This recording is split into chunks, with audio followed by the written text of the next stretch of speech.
Next up, let's welcome our Head of School of Business and Social Sciences, Mr. Leonard, Dr. Albie, and Mr. Lawrence, our senior lecturers from the Business School, and Mr. Aji from the School of Tourism and Hospitality, to share their views on the various industry trends and insights into finance, business, psychology, and tourism. Over to you guys, please.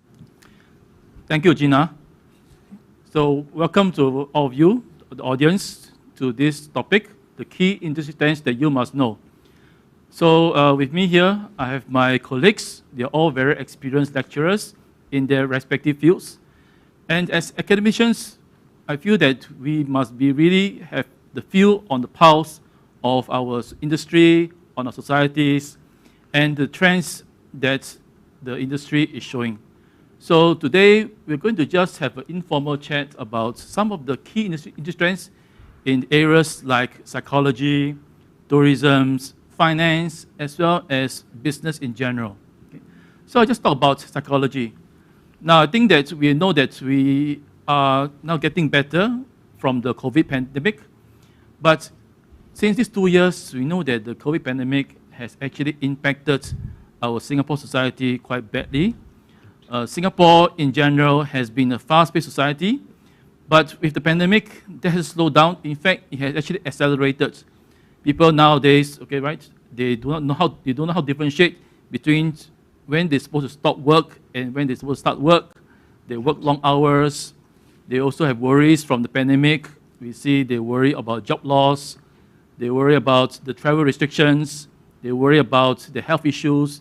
So in the Singapore context itself, we see that now there is actually more focus on psychology, on mental health and mental well-being. So in fact, our government, Singapore government, actually has also created a task force to look at this national issue on mental and health and wellness. So in fact, I think psychology is getting more prominence. It is getting more recognized because nowadays people recognize that psychology and mental wellness is actually not a dirty word anymore. Right? In fact, if there's an issue, it is okay to talk to somebody and to recover the mental wellness and the mental well-being. So I'm glad that we actually work with reputable universities who actually offer these programs on psychology.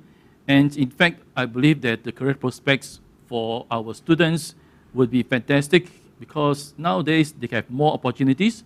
They can go into various areas. They're no longer restricted to just maybe hospital or private practice.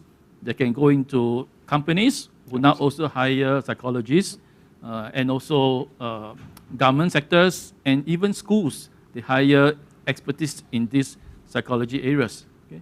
So in fact, I think that as a psychology, we should learn from this lesson in COVID on how to improve and how to upgrade ourselves through this knowledge. Okay? So indeed, I feel that the COVID pandemic has actually helped us in terms of understanding the need to upgrade through education and learning. So, Aji, maybe I just ask also, COVID, I'm sure also has impacted the tourism sector a lot. And things like, for example, technology keep on changing. So how has that actually now impacted the tourism sector? I think one of the things I want to take off from what you mentioned is the mental well-being part. To recover your mental health, there's no better other way than travel. No. So there is there's a bit of a dormant demand for the last 2 years in tourism sector, which we are seeing it's picking up, it's opening up. Places are opening up, and the stronger demand, the psychological demand, is kind of really the drive. There must be tremendous pent-up demand, right? Absolutely. Everybody's just waiting to travel, right? Look at the airport; it's already getting crowded. So that is one thing. But we also have something that is kind of bothering. Is on the other side, we have a bit of a labor crunch in the industry. Oh, so there's a shortage of people at the moment. So because what happened there are more jobs available. Absolutely. So for the last 2 years, a lot of people have left tourism sector. So they are kind of considering whether to come back. So most of the hotels are facing this crunch at the moment. So this is a really good opportunity for people to come in and take up tourism programs. Personally, I feel this is the best time to study tourism in that sense. But there's a lot of exciting things happening in the technology front as well to solve some of these labor problems. So there's a lot of automation happening in tourism sector. So restaurants and hotels are looking into robotics and AI and all that. So there's exciting. That's a very exciting emerging. trend. It's a good right? time in that sense. So I'm sure in finance as well, there's a lot of. Yes, as a matter of fact, in finance nowadays, you look at the payment mechanism. Instead of paying cash, now we're looking at apps and Contactless payments. Contactless and even transferring of money. What used to take 3, 4, 5 days, 1 week through the banks, nowadays you can actually do it within 1 day, cutting across different countries. And this is using just one single app going through that. And of course, when we look at it from a bigger perspective, the phone has transformed how a lot of things we are doing, and including stock trading, foreign exchange, and of course companies like Moomoo and Tiger Brokers in the US, Robinhood has basically, their aim was very simple, to democratize finance. So basically anyone can get that app, they are eligible, they can actually access to the financial markets. So that must have completely changed the stock market, right? The face of the stock market. Yeah, on one hand that's good, on the other hand there's also other issues that come out. Of course. We know that in the end, the stock market, there's a lot of risk involved. So you're not just looking at making money, but you're looking at measuring or managing the risk. And that's what in our modules in finance, that's what we actually talk about, how to deal with the risk, how to manage that risk. Of course, the returns is something that we plan for, we structure it, but there's this risk in standard deviation and all the uncertainties that can come about. You have to be able to deal with that. Yes, that's right. Guys, I think there's also another trend that we cannot neglect or ignore, besides, of course, how to recover from the pandemic. I think the world focus is now also on sustainability. Absolutely. I think sustainability is a big issue, and the universities are now trying to incorporate this topic, this content into their curriculum. So how has sustainability, for example, impacted areas of tourism and finance or business general? Maybe back to you. I think the tourism industry has always, historically has been worried about sustainable travels, and alternative tourism trends has always been there. But the impetus now is really, much more, and there is, taxation coming up, for example, from a finance side. There's a carbon tax coming up all around the world. The need to go towards the United Nations Sustainable Development Goals is becoming stronger for all stakeholders, not just the government, but industry also find the need to do it. So, yeah, even from a banking perspective as well, it used to be that I give out a loan, that's all I'm concerned about. Now, I give out the loan to destroy or damage or harm the environment, that's going to be a problem for the bank. So that's also an issue where they actually have to deal with that. In our modules in international banking, we have an assignment that deals with these principles for responsible banking. So students had a coursework to manage this, to think about what's the consequence and how do they report it, how do they prevent greenwashing, providing reports that, we do this, we do that, but in actual fact, really they also may not necessarily do that. And for example, even trade financing is very difficult. Project financing is very clear cut. I lend money and these companies do harm to the environment, that's very clear cut. If I ship goods which are actually harmful to the environment, am I also responsible? So it actually goes back to the bank. So it's now going to very much details about what is actually harmful to the environment so that the sustainability goals are achieved for so it's going into the back room, correct. of the decisions that are being made. There's more accountability in. So it's actually part of the environment, social, and governance side of the companies, and that's what businesses have to bear in mind as well. Now, if you even look at the new module course material that is available for, say, this University of Sunderland at the master's level, you can see that many of the objectives of the course is definitely sustainability is up there among everything. So it's really become part of the curriculum of our universities.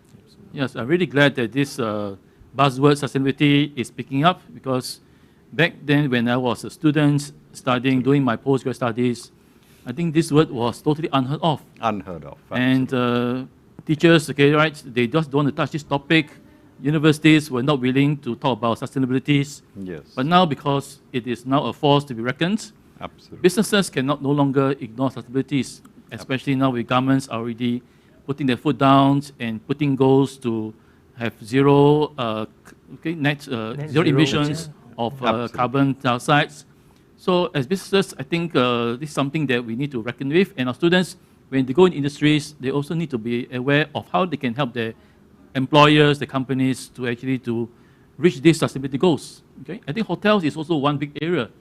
Hotels nowadays, they are also looking to how to green their hotels, okay, make it more sustainable, Yep. so that because customers also want to stay in hotels that are sustainable. Absolutely. Customers also only want to borrow from banks that also have clear support of sustainability, right? Yeah, yeah. Absolutely. On top of that, I think the banks are also aware. We have investment companies who are actually creating products which are specifically catered to green investment, so that there are customers who just want to invest and they don't want to have any ethical issues. They invest specifically on this. So even last month, Lion OCBC Securities launched a low carbon ETF. So rather than just investing in all the stocks, and some may be not as environmentally friendly, so now you can move towards this and you feel better in your investments that they are low carbon or So there's more getting ethical financing going on. Correct. Yes. Absolutely. So there's pressure from the government, there's pressure from the consumers as well. So that's a kind of two-pronged approach that will really work, right? And I think it's one of those values we see in the students as well. In these days, younger generation seems to be more concerned I would definitely about say that. greener issues. Much and more concerned than, say, as I said, we were in our in our student generation. days. Because I see this, there's an obvious shift in, we did a study, looked at the number of dissertation projects students take and how many of them are leaning towards sustainable values. And we see there's a significant shift in student interest in research topics related to sustainability, not just environmental sustainability. We have students interested in green issues, diversity issues, inclusivity problems, and so it's a really fascinating aspect of kind of evolution in the way that the whole world is moving towards sustainability. So that's sounds good, G, because the thing as lecturers, as academicians, we really want our next generation of students to make an impact to society, and seeing that they have this passion, this desire to want to improve society through the research they do, through the projects they do. I think this really actually gives us a good feel, right? Absolutely. Darby, what do you think? Academics has to finally reflect, what the interests of society are. Actually, sometimes there has been a disconnect. Sometimes academics has not kept pace with the way society has changed. But I would say to a very large extent that has been corrected. If you see the syllabuses that we have in today's times, they are very, very much abreast of what is happening. And sometimes I feel that we can even teach industry sometimes a thing or two. Because in industry, at work, in offices, what you're doing is firefighting. You're not really thinking about concepts or theories or reflecting back. Yeah, you're not looking at the big picture. Yeah. Whereas academics, to some extent, can look at the big picture and say, "Oh, this is what probably industry should be doing." So to that extent, actually, we can come up with ideas, theories, concepts, which can, in a way, be slightly one step ahead of industry. Absolutely. I think one interesting aspect that I think we've all seen is, everything that has been digital has made life so much simpler. In earlier times, if you had to make a film, it was almost impossible because the raw material for film was expensive. You needed a very expensive cinematographer. You needed editing equipment. You needed finances and resources which were not available to everybody. Today, you can make a film in 10 minutes on your phone. Now, But that has to be reflected in university syllabuses, etc. And I'm very, very happy to say that, for instance, in one of our universities, you can now do an assignment through as a video file.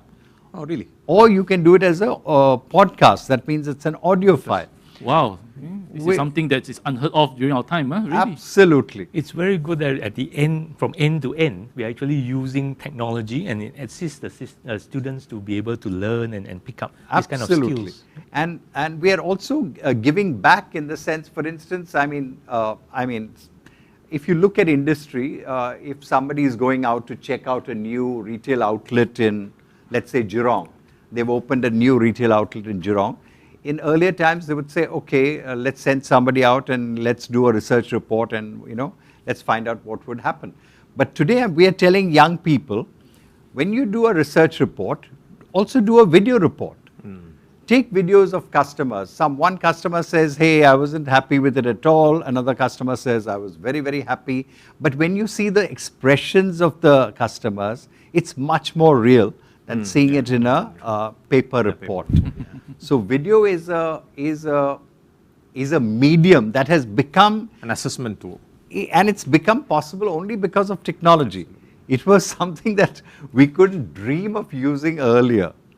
So it's a wonderful tool, and sometimes though our students know how to use, they do it for TikTok all the time. Yeah.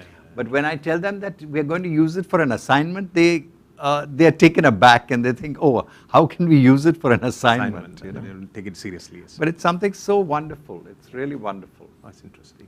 Yes, I think this is something that we need to encourage students to want to use technology and incorporate technology into their projects, the assignments. Absolutely. And no longer just use the old way of just typing assignment papers, essay papers. Absolutely. Because I think today we really need to know how to improve ourselves and move with the times. Absolutely. Yeah, the focus is more on the skills rather than just getting the information. Anyone can get the information. Technology also can facilitate that information. It's a skill about how to use that to present, to deliver, to convince Absolutely. People. Actually, there were some students who were in the last semester of the MBA program, and they were making applications out to, for jobs, etc. So then I said, why not do a website for yourself? And the students said, but how do you make a website for yourself? Isn't it very expensive? Don't you need technicians? Don't you need technical help? Yes, earlier it was really difficult to make a website. Today I can teach students how to make a website in exactly 10 minutes. And in the website, so in your CV, in your student CV, you'll be giving a link to a website. And in the website, there will be a video of you talking about yourself, about your interests. So all these things make your application so vibrant, so different. And you're demonstrating that you understand and you can use technology to the best possible use. And it's all possible today. I mean, 10 years, even, I think, 10 years earlier, I don't think we could, make a video so easily. We could not make websites so easily. But now it's all possible. Yeah, but LB, I just want to highlight, this is not just only for young people. Absolutely. In fact, people our age, we also need to move the times. I think we have students who are probably already working adults. Some of them are quite not really young anymore. They also need not to be left behind by these trends. Okay, there's also need for them to learn all these various skills in technology. Absolutely. Okay, in how to have the skills to impress employers. Okay, so I think it's also very essential. Yeah, Leonard, you're actually very correct in this point. While it seems like it's easier for the younger people to adopt and adapt to some of these flexibilities, but I think everyone at all ages needs to be able to have that skill as well. Absolutely. I think that's one area where MDIS has really stayed ahead. I still remember that when the pandemic hit, MDIS had done a whole course on teaching with technology. So by the time we were on online classes, etc., all the teachers here were very comfortable with online, comfortable with I think you had Mentimeters, etc. So I know, students are normally digital natives and they are ahead of us, but it was very interesting to see that for once, actually, it was us. We were really, ahead of that curve. And there was sometimes students were asking, how do you do this? And of course, because of our exposure, we were able to answer them and work with them as well. So I think Mr. Leonard was absolutely right. I think, it has absolutely nothing to do with age. Technology is something that should be used by even somebody, it has nothing to do with age. It's only a matter of getting comfortable with it. And yes, the part-time students definitely are older. Yep. Definitely, they are not really the TikTok generation, but they can, adapt as quickly as anybody else. It's just that you need somebody to expose them to, something like, oh, you can make videos, or you can do a website for yourself. All this can be done. Correct. And that's one thing I think we find we are quite lucky here. We have that network, the community feel, where we can approach lecturers, approach people from other departments. Like for example, the other day, we are looking at a project with the School of Engineering. School of Tourism and School of Engineering is looking at collaborating on a module for hospitality. So it involves automation. We are hospitality people. We don't really know much about the automation, the Python and the IoTs and all those things. But the School of Engineering under Dr. Tham, very, very cooperative, very willing to work this out. So we are looking at, we have actually a robotic arm in the School of Engineering. Okay. So the School of Tourism is looking at how we can kind of, program the robot to do some of the hospitality tasks, like making a cocktail or making a tea, cappuccino or something. Oh, wow. So there is this collaborative feel in the school. A robotic arm can make a cocktail? They are actually using robots to do these things in bars, and Japan have a lot of robotic cafes coming up. Robot hotels are coming up, so there is just a big technology trend happening. So I think, Ajit, you mentioned another trend, I think that the people must know as well, that is interdisciplinary learning. Yeah, absolutely. Okay? We no longer learn in our fields in silos. I think as students, we must learn to step out beyond our own boundaries, our own comfort zones, and expose ourselves by learning things of other fields. And this is where MDIS, we're also trying to get students to learn across disciplines, to learn in other fields, so that they have more ideas, they're more creative. What do you think? Absolutely. Absolutely. I think one doesn't have to understand technology, the engineering aspect of technology in order to be able to make a video. But you should know that, oh, I have the technology available to do this. I have the technology available to do this. And you should be able to access who will be best able to guide you, etc. One of the interesting things we've done in classrooms is something that I call reverse mentoring. That means there will be some students who are very, very comfortable with making a video because they're doing stuff on, on TikTok or something. YouTube, right. They may not have realized that you can use that same skill for doing something formal for work, but they know the video skills. So we tap on those video skills that those students have, and we share it with all the class. So you have students who have suddenly become, mentors as well. So that's a very nice trend as well. Yeah, I have a story about this as well. One of the students, he was into cryptocurrency. His MetaMask got hacked. Good opportunity. Tell me. I haven't got hacked. Luckily, I haven't got hacked. But please let me know how that happened. What happened? So again, it's a sharing of that opportunity as well, to take that opportunity to gain some knowledge about that. And that's also one of the trends that are coming about, where banks are also being challenged and moving on in the future, where a lot of the roles that they perform will become less relevant and sometimes obsolete to some extent because of the use of, again, combining technology, blockchain together with traditional finance applications. So a lot of things that we cover in finance, in investment, in banking, they are all relevant in crypto. We talk about staking in crypto. It's also a form of investment, although the risk is a lot higher. You talk about airdrops, is like giving out dividends. Again, some similarities to that extent. But trying to relate that, and of course, if students can think to that level, And they reach that point where they can see that they still apply a lot of the traditional concepts about finance, risk and return, investment, making money, losing money, hopefully making more money, and not so much. Yeah, so that's a part of the trends that are changing as well. Absolutely. Yeah, absolutely. Yeah. So I'm glad we have this sharing, because with this sharing, I think the audience will be able to know about the industry trends that's coming up. And as MDIS, we're institutions, we cannot be losing focus of these trends. We need to also be at the forefront to have the feel of the pulse of it. And I think as academics, I think we need to be very close to them. Absolutely. Okay. I think, one of the things we've noticed is that sometimes there's a fear of technology. There's a fear that automation will take away jobs. But that is not, that is completely unfounded. Automation has generally, especially in the long term and in the midterm, only created far more jobs than there were ever before. So, certain fears that, sometimes people may have of automation, people may have of technology, is definitely unfounded, and it just means that we're going to have lots more jobs for students, lots more opportunities opening up in different areas, whether it's tourism, finance, or business in general. Absolutely. Coming back, I think, to psychology, I think it's wonderful to think that, earlier, I think Asian societies were a little more hesitant with their attitude to psychology.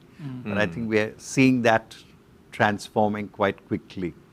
Yeah, I think just now those trends you mentioned, actually there's a psychology dimension to it. Absolutely. People are afraid of these trends and how these trends will negatively impact them. So now we see that psychology has a role to play of helping people to understand their fear, to helping to understand their own minds, and helping them at the end to overcome such fear, so that society, the well-being, the mental wellness can become better for everybody. Absolutely. Yeah. And I think even when psychologists, I mean, we've had psychology teachers coming in and teaching our marketing students. And though I'm not sure if marketing lecturers will be very happy to hear this, but I really think that psychology is such an important part of, say, marketing. It's such a vital part. And I think, Lawrence, you would agree that it's a part of finance as well. Even in finance as well, the decisions about the risks to take, the confirmation biasness, all the different biasness and heuristics that are coming through when a decision is made to enter into a trade. So that all these play a very significant role as well.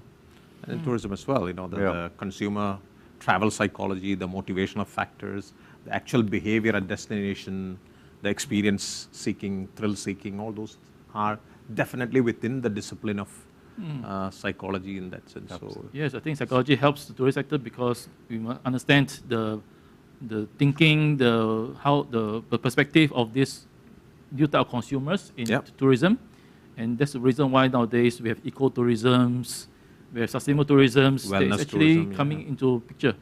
Yeah, absolutely. I think even this little conversation that we've had shows the interdisciplinary approach that Mr. Leonard was talking about. It shows that when you enter MDIS, you may be learning business, but you learn about psychology, you learn about tourism, you learn about finance. And because in the real world, none of these are divorced from each other, especially in today's world. Everything is percolating to everything. Absolutely. So I think one of the great advantages in MDIS that we have is that the borders between all these different domains are, not porous. I mean, they're completely open. Blurring now, blurring, yes. They're completely open. Okay. So it was a very good conversations, and I hope the audience like what we have said. But if you want to wish to know more, we strongly encourage you, invite you to come to MDIS, talk to our people. Even you can talk to us, and we're willing to help you to explain more. Okay? So thank you everybody for your attention. Thank you. Hope to see you next time. Thank you.